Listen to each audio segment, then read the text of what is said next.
اس لیے کہ امت کا حق ہے کہ کثرت سے نبی پاک کا ذکر کرے، اور اسی ذکر کا ایک پہلو بڑا وہ یہ ہے کہ اپنے محبوب پر کھل کے درود و سلام پڑھے، کھل کے درود و سلام پڑھے، صبح و شام اس کی زبان پر درود کا نغمہ جاری رہے۔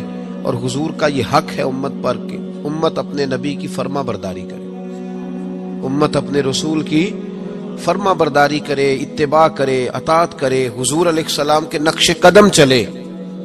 اور پھر 5ویں نمبر پر امت کی ذمہ داری ہے کہ امت نبی پاک کے دین کی تبلیغ کرے۔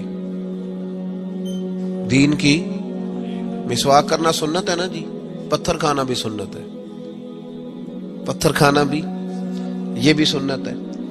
نبی پاک صلی اللہ تعالی علیہ وآلہ وسلم کی محفل میلاد میں ذکر مصطفیٰ کرنا بھی سنت ہے۔ اچھا پھر مزے کی بات دیکھیں، اشتہار لگانا جو ہے نا، اشتہار یہ تو بدعت حسنہ ہے،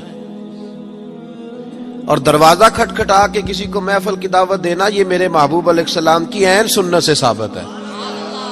تو جس کا زیادہ اجر تھا نا اس طرف توجہ ہی نہیں، دروازہ کھٹکھٹا کے کہ بھائی آج محفل ہے، یہ وہ سنت ہے جو میرے محبوب نے طائف جا کے ادا کی تھی۔ لوگ کہتے ہیں بڑا خرچہ کیا، بھائی کیا خرچہ کیا ہے؟ کہتے ہیں میں 26,000 دے اشتہار چھاپے۔ بھائی سب سے زیادہ ضروری کام، بہت سارے ایسے بد مذہب ہیں، ان کے بڑے بڑے ایسے مبلغ ہیں جن کا آپ نے کبھی اشتہار نہیں دیکھا ہوگا، مجمع ہزاروں میں، اس لیے کہ وہ ان کا ہر بندہ اشتہار بن جاتا ہے، ہر بندہ۔ تو یاد رکھیں نبی کریم صلی اللہ علیہ وسلم کا یہ حق ہے کہ امت محبوب کا ذکر کرے، تذکرہ کرے، دین کی تبلیغ کرے، اور حضور کے دشمنوں کے ساتھ بغض رکھنا یہ بھی نبی پاک کا حق ہے۔ ایسا نہیں ہو سکتا کہ ایک بندہ حضور کی بے ادبی کرے، توہین کرے، محبوب کے نواسوں کو باغی کہے، حضور علیہ الصلوۃ والسلام کے صحابہ کو برا کہے اور ہمارا یار بن جائے۔ یہ حضور کا حق ہے کہ ہم نبی پاک کے دشمنوں کے ساتھ اپنے دل کے اندر کجی رکھیں، ان سے بچیں۔ میری باتوں کی سمجھ آ رہی ہے میرے بھائیوں کو؟ یہ حقوق ہیں جو ہم نے نبی پاک علیہ السلام کے حق ادا کرنے، اور جس سے محبوب کو محبت ہے اس سے محبت کرنا بھی ہماری ذمہ داری ہے۔ حضرت مجدد الفسانی رحمت اللہ علیہ فرماتے ہیں کہ میں نا گھر میں ختم شریف پڑھتا تھا، اصالہ ثواب کرتا تھا، تو میں بہت سارے صحابہ کا نام لیتا، اہل بیت کا نام لیتا، اصالہ ثواب کرتا، صرف سیدہ عائشہ کا نام نہیں لیتا تھا۔ تو کہتے مجھے نبی پاک صلی اللہ علیہ وسلم خواب میں ملے اور سرکار نے فرمایا شیخ احمد تجھے پتہ ہے نا میں اکثر کھانا عائشہ کے دسترخوان پہ کھاتا ہوں، تو اس کا ذکر ہی نہیں کرتا۔ تو ہر اس شخص سے جس سے محبوب نے محبت کی، ہر اس شخص سے محبت کرنا یہ نبی پاک کے حقوق میں شامل ہے۔ سب سے پہلی بات یہ کہ امت محبوب پہ ایمان لائے۔ کس طرح ایمان لائے؟ کہ جو حضور کہہ دے امت سمجھ جائے کہ اسی میں میری بہتری ہے، امت مان جائے آنکھیں بند کر کے۔ غیر مشروط اطاعت ہے ہی صرف نبی پاک کی، اس میں کوئی شرط نہ لگائے، مانے اور دل سے مانے۔ یہ نہ کہے کہ یہ کیسے ہو سکتا ہے، مولوی صاحب آپ کہہ تو صحیح رہے پر دنیا بڑی دور چلی گئی ہے، وہ دنیا داری بھی کرنی پڑتی ہے، اس میں گنجائش تلاش نہ کرے۔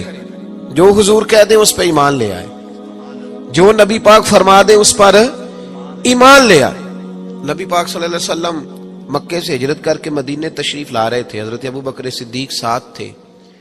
ابو جہل نے اعلان کیا کہ جو محبوب علیہ السلام کو معاذ اللہ گرفتار کرے گا 100 سرخ اونٹ ملیں گے۔ اور بھی بہت سارے لوگ آئے، سراقہ بن مالک بھی گھوڑا لے کے آئے، حضور تک پہنچ گئے۔ نبی پاک علیہ السلام کا اختیار زمینوں پہ بھی چلتا ہے، آسمانوں پہ بھی چلتا ہے۔ سرکار دو عالم صلی اللہ تعالی وسلم کو گرفتار کرنے لگے تو حضور نے زمین کو حکم دیا، زمین نے سراقہ بن مالک کے گھوڑے کی ٹانگیں پکڑ لی، گھوڑا اندر دھسنے لگا تو سراقہ کہتے ہیں میرے اندر سے آواز آئی یہ اللہ کے سچے نبی ہے، لیکن ابھی میں پورا مانا نہیں۔ کہتے ہیں میں نے عرض کی کہ حضور مجھے معاف کر دیں، تو معاف کرنا تو میرے محبوب کا طریقہ ہے نا۔ کہتے ہیں معافی مانگی تو محبوب نے اسی وقت فرمایا جا تجھے معاف کیا۔ سراقہ کہتے ہیں میں نے پھر جرت کی، پھر بڑھنے لگا، پھر زمین نے میرے گھوڑے کو پکڑ لیا، ٹانگیں اندر دھسنے لگی۔ البدایہ ون نہایا اٹھا کر کے دیکھیے محبوب پاک سید عالم صلی اللہ علیہ وسلم نے دوسری دفعہ جب زمین میں اس کا گھوڑا دھسنے لگا تو پھر عرض کرنے لگے حضور معاف کر دیں، فرمایا جا تجھے معاف کیا۔ سراقہ کہتے ہیں آواز اندر سے آئی پر ابھی میں پورا مانا۔ آواز تو ہمارے اندر سے بھی روز آتی ہے کہ بدل جانا چاہیے، ہمیں دین کی طرف آ جانا چاہیے، پر ہم بھی تجربے ہی کرتے رہتے ہیں. اللہ ماشاءاللہ. کہتے ہیں 3 دفعہ ایسا ہوا، 3 دفعہ نبی پاک نے معاف کیا. پھر میرے اندر سے آواز آئی کہ یہ اللہ کے سچے رسول ہیں. جب تیسری دفعہ معاف کیا تو محبوب مسکرانے لگے. ایک کسرا کا بادشاہ تھا، توجہ ہے میری بات پر. کسرا کا ایک بادشاہ تھا تو ہاتھوں میں کنگن پہنتا تھا، موٹے موٹے سونے کے کنگن. وہ جب بات کرتا نا تو کنگن ہلتے، جس طرح ہمارے حکمرانوں کے بڑے للے تو للے نہیں. آپ کا ایک ایسا وزیر اعظم گزرا ہے جو دلی سے کپڑے خریدتا تھا اور آسٹریلیا سے سلوایا کرتا تھا.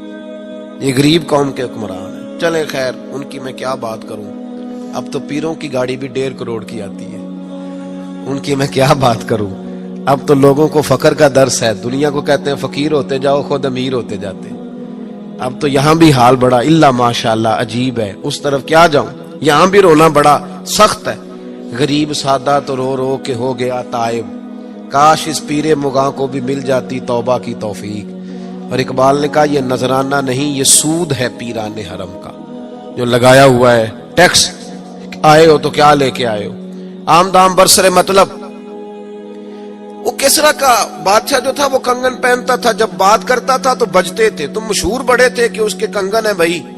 نبی پاک صلی اللہ تعالی علیہ وآلہ وسلم کو جب سراقہ آگے بڑھے نا گرفتار کرنے، تو محبوب نے فرمایا تو مجھے پکڑنے آیا ہے، ایک وقت آئے گا کسرا کا علاقہ فتح ہوگا، اس کے وہ کنگن میرے غلام اتار کے لائیں گے. اور سراقہ میں یہاں کھڑے ہو کے سالوں بعد کا وہ واقعہ دیکھ رہا ہوں کہ اس کے کنگن تیرے ہاتھوں میں آئیں گے.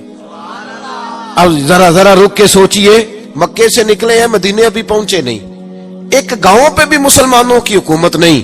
میرے محبوب نے اتنی بڑی بات کر دی، کسرا کا علاقہ فتح ہوگا. حضرت ابو بکر صدیق مسکرانے لگے. عامر بن فہیرہ فرماتے ہیں میرا سینہ چوڑا ہو گیا. بھئی تمہیں کیا ہوا؟ کہنے لگے محبوب نے کہہ دیا ہے تو انشاءاللہ علاقہ فتح ہو کے رہے گا. ساڈے نبی دی زبان، ساڈے واسطے قرآن.